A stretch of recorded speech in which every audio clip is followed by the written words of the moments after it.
Dr. Tharoor, we are going to Parliament.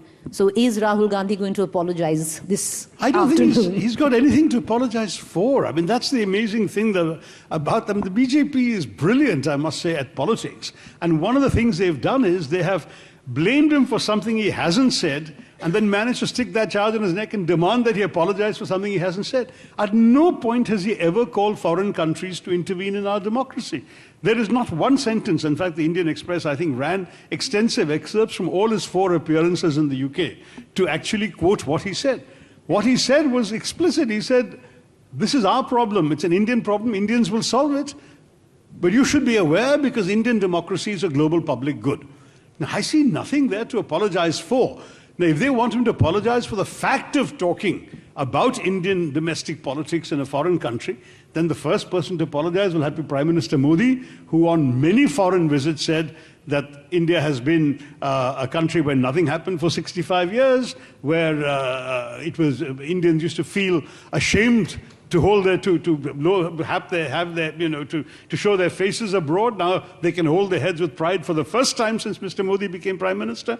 I think when he apologizes for statements like that, then all of us can apologize for saying the opposite abroad. I think this is a level of political discourse that we ought to grow up and But, Dr. Tharoor, I wouldn't be doing due diligence to being a journalist because I'll correct you there.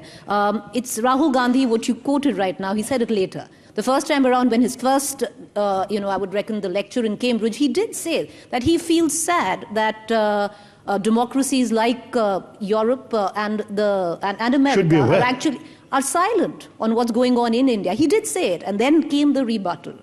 I don't recall that. I seem to remember him saying you should be aware because this is a global public good.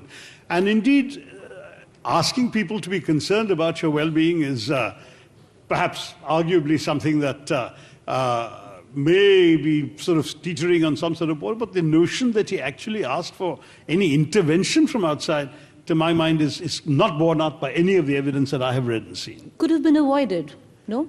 Well, I'm not the one who spoke. I mean, all I can tell you is that, to my mind, there is nothing there to apologize for because there is nothing there that is in any way remotely anti-national.